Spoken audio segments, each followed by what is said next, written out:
nuestros propios tejidos, ¿no? Nuestras propias moléculas. ¿No? Reacciona contra antígenos propios. Entonces, estas enfermedades autoinmunes se van a caracterizar porque las personas tienen en sangre circulando autoanticuerpos. Ejemplos de autoanticuerpos son, por ejemplo, anti-ADN, ¿no? Tienen anticuerpos que reaccionan con el ADN. Ese tipo de grupos. Anticuerpos antiquiroglobulina, que lo podemos encontrar en Hashimoto o enfermedad de Graves, ¿no? Normalmente nadie hace anticuerpos contra la tiroglobulina. Anticuerpos antihistona, que son proteínas que se asocian con el ADN, ¿de acuerdo? Pero, esto también es importante, la sola presencia de autoanticuerpos no te hacen el diagnóstico de enfermedad autoinmune. A veces uno puede hacer autoanticuerpos por algún motivo y no por eso tiene una enfermedad autoinmune. Pero una cosa que tiene una enfermedad autoinmune es muy común que tenga autoanticuerpos circulando. Las enfermedades autoinmunes se pueden clasificar dependiendo del número de órganos que afectan. Hay un grupo que afecta un solo órgano, por ejemplo, tiroides Hashimoto, solamente afecta a la tiroides. Y hay otras que afectan múltiples órganos. Por ejemplo, lupus. Lupus afecta, vamos a ver la lista, es enorme. En conjunto, estas enfermedades se conocen como enfermedades del tejido conjuntivo. Acá está una relación de enfermedades autoinmunes divididas por órgano, por un solo órgano o por sistema. ¿No? Son un solo órgano, tiroides Hashimoto, anemia hemolítica autoinmune. Acá solamente se destruyen los glóbulos rojos. Los glóbulos blancos están normales, las plaquetas están normales. Gastritis atrófica autoinmune con anemia perniciosa. Aquí lo que se destruye es la mucosa del fondo gástrico, ¿no? Porque hay una destrucción de las células parietales. En la esclerosis múltiple afecta la mielina del sistema nervioso central, ¿no? La orquitis autoinmune, ¿no? De función testicular, ¿no? Síndrome de Budd-Pasteur, que afecta pulmón o riñón, trombocitopenia autoinmune, diabetes tipo 1, ¿no? Que afecta solamente las células beta del páncreas, las que producen insulina, miastenia gravis, enfermedad de Graves, etc. Y ejemplo de sistémicas, tenemos lupus eritematoso sistémico, ¿no? Artritis reumatoide, que si bien es una enfermedad que afecta articulaciones, también afecta a otros órganos. Síndrome de Sjögren, que afecta a glándulas salivales, glándulas lacrimales. Síndrome de Reiter, que afecta a articulaciones y así. ¿De acuerdo? Entonces, esta afecta más de un órgano o muchos órganos y esta es un solo órgano o unos órganos. Muy bien. Una cosa importante en neurología para explicar las enfermedades autoinmunes es lo concerniente a la tolerancia. Tolerancia viene a ser que tú tienes a un linfocito, se le presenta un antígeno, el linfocito reconoce el antígeno, es capaz de unirse a él, pero no se genera ninguna respuesta. ¿De acuerdo? Y dentro de ese concepto también aparece el de autotolerancia, en la cual tenemos al linfocito y lo que se le muestra al linfocito es un antígeno propio y debe ser incapaz de reconocer el antígeno propio. No debe reconocerlo, porque si lo reconoce, vamos a tener un problema de autoinmunidad. Bueno, entonces, hay mecanismos en los cuales tenemos que preservar esta tolerancia, ¿no? Y justamente lo que vamos a hablar, tolerancia se puede dar de dos maneras. Una a nivel central, donde los linfocitos están madurando, y eso se da en la médula ósea para el linfocito B y en el timo para el linfocito T. Y después hay otra que se da a nivel de la sangre periférica, ¿no? En la tolerancia periférica. Entonces vamos a analizar y estudiar cada una de ellas. La tolerancia central viene a ser el mecanismo por el cual en el timo, por ejemplo, se reconocen los linfocitos T que reconocen que se unen antígenos propios. Entonces inmediatamente se identifica un linfocito T que reconoce un propio antígeno y muere por apoptosis. Ese linfocito no puede salir del timo, porque es un peligro, nosotros podemos reconocer alguno de nuestros antígenos. ¿Cómo hacen eso? ¿Cómo puedes tú hacerle pasar la prueba a ese linfocito? Una forma es a través de este factor de transcripción que se llama AIRE, ¿no? Entonces, este factor de transcripción lo tienen ciertas células del timo. Y lo que hace esta célula del timo es exponer al linfocito a una serie de proteínas que son propias.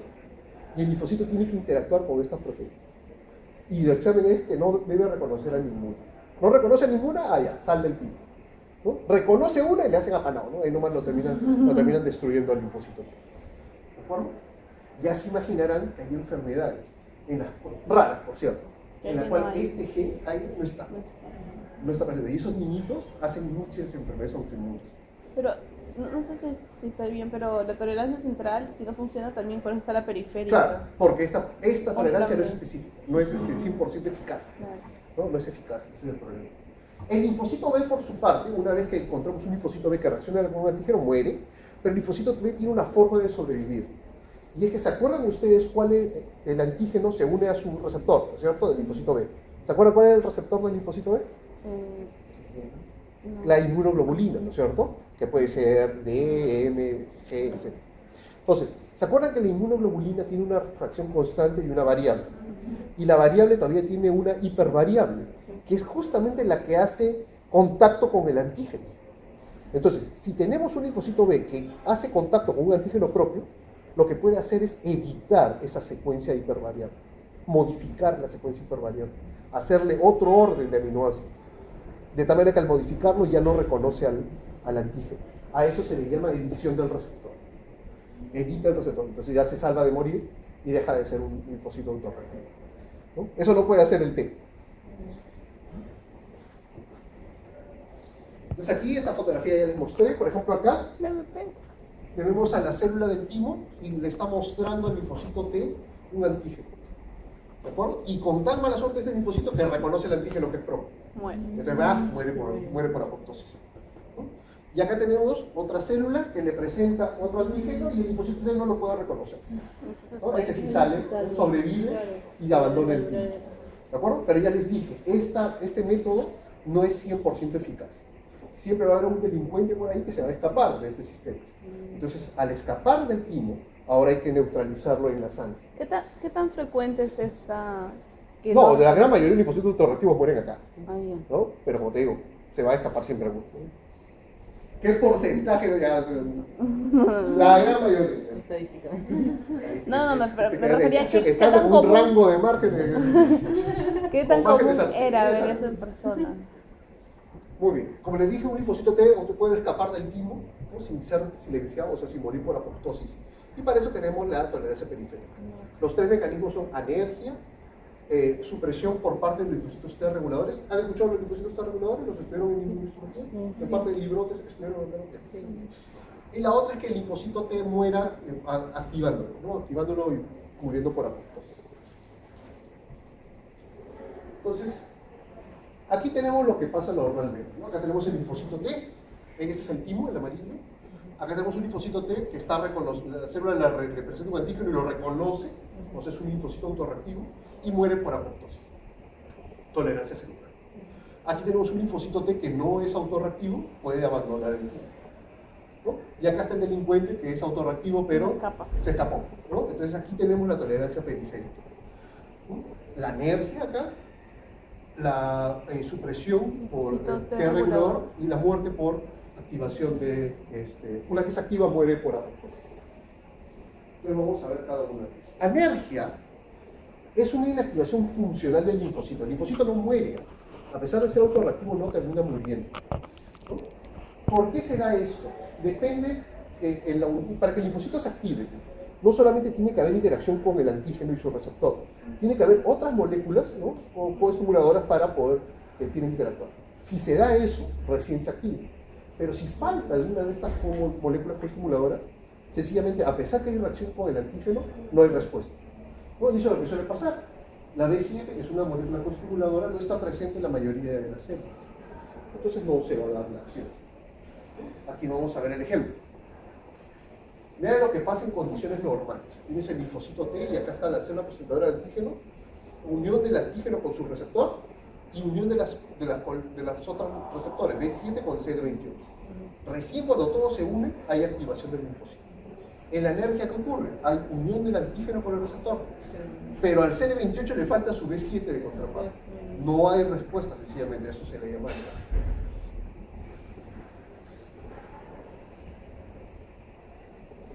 La otra es la supresión por linfocitos T reguladores.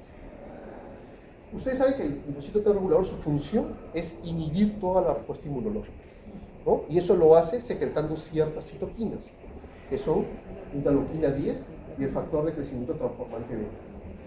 Este linfocito T regulador es una subpoblación de linfocitos T, CD4. Pero puedo preguntar, ese factor, es el que tiene dos receptores alfa y beta. Sí, o sea, Ay. tiene dos, y es lo que hemos visto en reparación, Sí, pues, sí, sí, ¿no? sí. Porque también favorece la producción de fibrosis, ¿no es cierto? Este es ya cada rato sale protagonista. Sí. También está en angiogénesis, si lo han leído en otra Sí. parte de la angiogénesis Sí. también participa. Tiene múltiples funciones. Pero hablando del linfocito T regulador, este linfocito T regulador que te dije es un subtipo de linfocitos CD4, ¿no? Tiene además cierta expresión de esta molécula CD25, que es el receptor de interleuquina 2, y expresa este factor de transcripción tan característico que es el FOXP3. ¿Lo han escuchado? No, El estudiado. BB3, creo. Ah, el BB3. No me acuerdo. Entonces, como te digo, este linfocito secreta estas citoquinas e inhibe la respuesta inmunológica. Entonces, se puede unir el antígeno, el autorreactivo con la célula, hace toda la reacción perfecta, viene este y apaga todo. ¿No? A eso se llama supresión. Este linfocito T regulador es importante, porque, ¿se acuerdan ustedes en el HIV, el SIDA? Ajá. El virus del HIV, ¿a quién infecta? A los linfocitos CD4, ¿no es cierto? A los helper. Este linfocito también tiene un virus que lo infecta. Y es también un retrovirus como el HIV. Y es el HTLV1. Su primo, ¿es de los su Ese, primo? claro, son primos Ah. hermanos. ¿No? El HTLV1, que es endémico, que es muy endémico acá en el Perú. Hay ciertas zonas donde es muy alta la infección por HTLV1. También se adquiere por vía sexual, por un contacto sanguíneo, por pasaje de la madre al hijo y todo lo demás, pero infecta al Dijeron en linfocito una T clase, regulador. sí, me acuerdo. ¿De acuerdo? Y con el fármaco pasa el tiempo, los T reguladores comienzan a morir. ¿No? Y los pacientes pueden, en algunos casos, pueden hacer enfermedades inmunológicas. ¿No? Hacen neoplasias. Lo vamos a ver cuando hablamos cáncer, vamos a volver a hablar del T regulador. Muy bien. Y la otra forma es la muerte inducida por activación. O sea, el linfocito T se une a la célula presentadora, con tan mala suerte que esa se le activa FAS. Y se acuerdan que FAS es la vía extrínseca para la apoptosis, Sí. ¿no? ¿Se acuerdan? Por el fatigando, Sí, por pasa, sí. y activa la caspasa 8 y todo La cosa no es- Muy bien, esa es una forma de cómo el linfocito B autorreactivo muere, ¿de acuerdo? Por activación del FAS. Muy bien, ahí están las tres formas. A ver, ahora vamos a entrar a ver los mecanismos de cómo se producen enfermedades inmunológicas.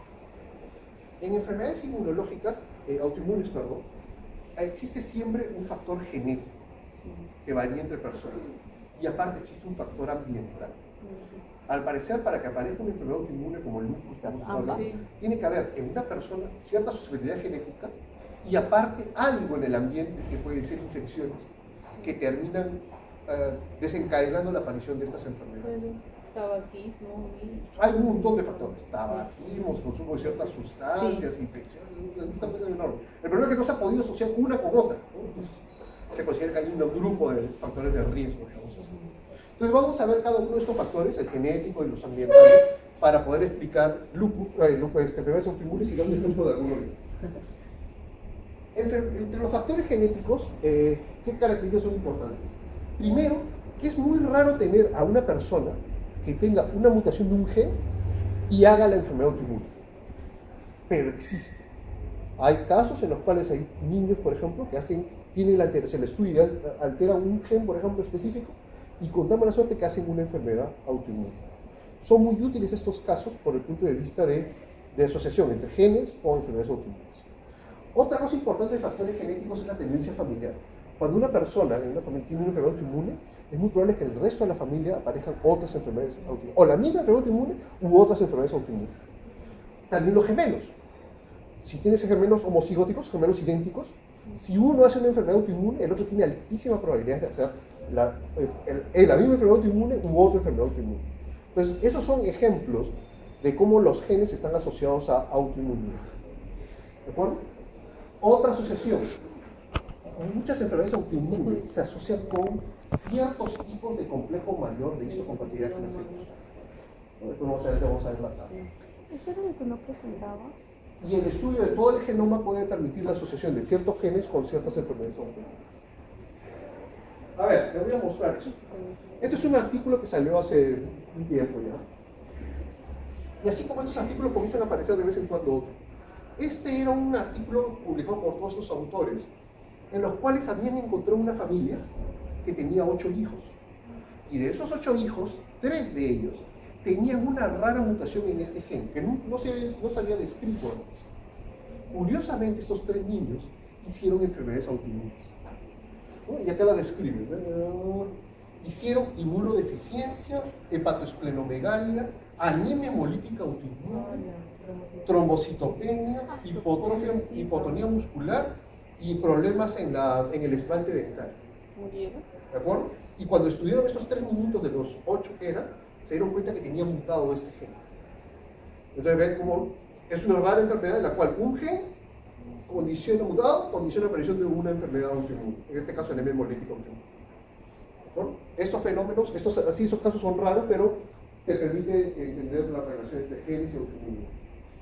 Vean acá, esta es la secuencia del gen, del ST1M1, ese es el gen que estudiaron. Esta es la secuencia del gen normal, así es la forma wild, o sea, la forma normal, salvaje. Y así estaba el gen de los 3 niñitos. Vean que el gen venía acá y ¡pum! Se cortaba. O sea, había una lesión del gen. Y por eso hacían la enfermedad. Aquí está el árbol genealógico de los niñitos.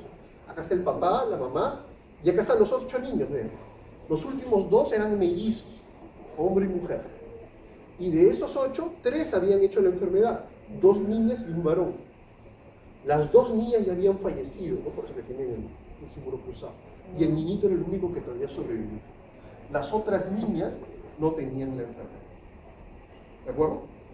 Y lo curioso fue que cuando hicieron el estudio del árbol genealógico, tanto del papá como de la mamá, se dieron cuenta que compartían el mismo bisabuelo. Así que eran bisnietos ellos, el mismo bisabuelo, y se casaron entre ellos. Tipo 100 años de cerebro. Más o menos. Pensé que era una novela turca, me iba a decir. La mil y la noche. Y eso es lo que pasa cuando estas son enfermedades genéticas. Muchas veces se requiere que los 2 genes, ustedes saben que cada gen tiene 2 alelos, ¿no es cierto? Los 2 alelos tienen que estar mutados. Y si una mutación de un alelo es raro, la única chance que tienes de juntar al otro es interrelacionándose de la misma familia. Por eso que con las realezas, ¿se acuerdan? En la Edad Media se casaban entre ellos y tenían una serie de hijos mongólicos, de monfílicos. ¿Ah? No sabía eso. Se casaban entre primos No, pero hermanos. no sabía que sus hijos eran mongoles. Ah, no, sí, tenían alteraciones mentales, una serie de enfermedades genéticas, ¿no? Básicamente genéticas, porque se juntan los 2 genes, ¿no? Recesivos del papá y la mamá, ¿no? En este caso, por ejemplo, te das cuenta que estos 2 eran bisnietos, eran familiares. ¿Ellos sabían? No. Esperemos que ya se ve bien creepy, ¿no? ¿De acuerdo? Y bueno, todos los